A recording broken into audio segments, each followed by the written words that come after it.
साथियों नमस्कार। मैं डॉक्टर अनुराग विजयवर्गीय, आयुर्वेदाचार्य, राष्ट्रीय आयुर्वेद संस्थान जयपुर, एमडी आयुर्वेद वाचस्पति, गुजरात आयुर्वेद यूनिवर्सिटी जामनगर से। साथियों, पिछला वीडियो आश्विन महीना यानी आसोज के महीने में, उस महीने के बारे में हमने आपको जानकारियाँ दी थी और उसमें बताया था कि आसोज के महीने में क्या खाना चाहिए और क्या नहीं खाना चाहिए। आपने जो है निश्चित रूप से उन नियमों का पालन किया गया होगा जो मैंने आपको बताए थे। हाँ, आज के इस वीडियो में पिछला वीडियो क्योंकि उसको बहुत ज़्यादा लोगों ने सराहना की और लोगों ने कहा कि इस विषय में उनको जानकारी नहीं थी और उन्होंने मुझे धन्यवाद भी किया, तो आपका मैं बहुत बहुत आभारी हूँ। दर्शकों, लोक कहावतें जो हैं हमारे पूर्वजों के अनुभवजन्य ज्ञान की खूबसूरत प्रस्तुति हैं। जो कहावतें बनी है ना, बुजुर्गों ने कहा, ये कहावतें भले ही लैब टेस्टेड नहीं है, लेकिन ये सब टाइम टेस्टेड जरूर हैं। आज भी समय की कसौटी पर ये पूरी तरह से खरी उतर रही हैं। अब मैं बताता हूँ, आज मैं बता रहा हूँ कार्तिक के महीने में, क्योंकि कार्तिक का महीना 17 तारीख से शुरू होने वाला है, तो कार्तिक के महीने में हमें क्या चीज़ें खानी चाहिए, क्या नहीं खानी चाहिए, आज इसी विषय पर मैं आपको मेरे इस आई ओपनर आयुर्वेद चैनल के माध्यम से आपको मैं बता रहा हूँ। तो कार्तिक के बारे में कहा है, पिछले वीडियो में मैंने जो बताया था कि क्वार करेला चैत गुड़ भादो मूली खाए, पैसा जावे गांठ का रोग गले पड़ जाए। तो उसमें ये बताया था कि क्वार के महीने में करेला, मैंने कहा था कि इस महीने करेला मत खाइए, आसोज के महीने में, आश्विन के महीने में। तो अब अगला महीना जो अब आ रहा है कार्तिक, कार्तिक महीने में क्या नहीं खाना है, ये रहस्य मैं आपको बता रहा हूँ। तो लोग कहावत है, सावन साग भादो दही, क्वार करेला कार्तिक दही। सावन में साग नहीं खाना चाहिए और भादों में हमने लस्सी का निषेध किया था, और क्वार करेला कार्तिक दही का कार्तिक के महीने में निषेध बताया है। कार्तिक के महीने में दही का सेवन नहीं करना चाहिए।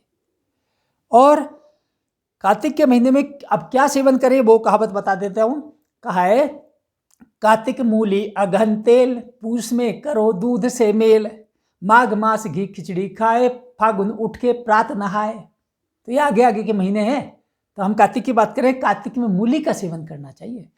कार्तिक के पूरे महीने आप मूली का खूब सेवन कर सकते हैं, और मूली इतनी लाभकारी है कि आपको अमृत के समान, क्योंकि वैसे तो आप 12 महीने सेवन करते होंगे, लेकिन कार्तिक के महीने में जो मूली करता है सेवन, वो व्यक्ति 12 महीने स्वस्थ बना रहता है। इसलिए हमने जब भादों के महीने में मूली का निषेध किया, और हमने एक महीने भादों में मूली मना की थी आपको, भादों में मूली भी नहीं खानी चाहिए, भादों के महीने में बिल्कुल जहर के जैसा काम करती है, लेकिन कार्तिक के महीने में मूली अमृत के समान लाभकारी बताई है। और एक कहावत में ये कहा है, क्योंकि मूली जो व्यक्ति इस महीने में मूली खाएगा वो साल भर तक निरोगी बना रहेगा। मूली के बारे में ये कहते हैं, चरक संहिता में आयुर्वेद के महर्षियों ने और सब जगह मूली के गुण बताए गए हैं। एक लोक कहावत मैं पहले बता देना चाहूँगा। उसमें कहा है, भोरे मूरी जरी बराबर, दोपहर मूरी भूरी, और शाम को मूरी जहर बराबर, तू क्यों मूर्ख तोड़ी।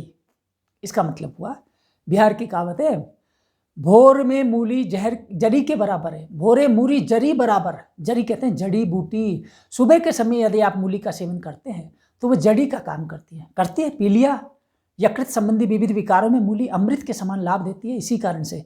और दोपहर मूरी भूरी, दोपहर के समय भी मूली को, भूरी का मतलब है श्रेष्ठ, वो श्रेष्ठ बताई गई है। और शाम को मूरी जहर बराबर, शाम के समय मूली जहर के बराबर है, तू क्यों मूर्ख तोड़ी, तूने हे मूर्ख शाम के समय इसको क्यों तोड़ा है खेत से। निषेध है कि शाम के समय मूली मत तोड़ो, शाम के समय मूली का सेवन निषेध है। इसलिए आयुर्वेद बार बार ये कहता है, दही मूली और खीरे का सेवन भूल कर भी हमें शाम के समय या रात के समय नहीं करना चाहिए। भादों के महीने में एक विशेष बात और है, भादों की छाछ भूतों की और कार्तिक की छाछ पूतों की। भादों के महीने में छाछ मना है, दही भी मना था, लेकिन कार्तिक के महीने में दही मना है, लेकिन छाछ उसको पूतों की कहा है, मतलब वो बहुत लाभकारी है और वो बहुत गुणकारी होती है। कार्तिक के महीने में जो व्यक्ति छाछ पीता है वो बहुत लाभकारी है। तो इस कहावत का भी ध्यान रखें, कार्तिक की छाछ पूतों की, इसलिए कार्तिक का सेवन जरूर करें।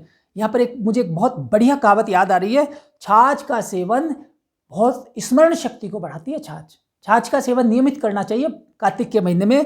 कहावत है, जो भोर ही माठा पियत है, जीरा नमक मिलाए, बल बुद्धि तीसे बढ़त है, सबई रोग जरी जाए। इसका मतलब हुआ जो भोर यानी सवेरे सवेरे, सुबह सवेरे निर्णय निराहार स्थिति में जो भोर ही माठा पियत है, जो माठा कहते हैं छाछ को, मट्ठा, जो सुबह सुबह छाछ पीता है उसमें जीरा और सेंधा नमक थोड़ा मिला लेता है तो बल बुद्धि तीसे बढ़त है, उसे बल बढ़ता है और बुद्धि बढ़ती है और सबई रोग जरी जाए, और सारे रोग जल जाते हैं, नष्ट हो जाते हैं। ये अद्भुत बात है। इसलिए और शास्त्र में योग रत्नाकर नाम का एक ग्रंथ है, उसने तो तक्र के गुण लिखे हैं। उन्होंने लिखा कि गव्यम तु दीपनम तक्रम मेद्यम अर्ष त्रिदोषनुत हितम गुलमाति सारेषु प्लीहार्षो ग्रहणी गदे।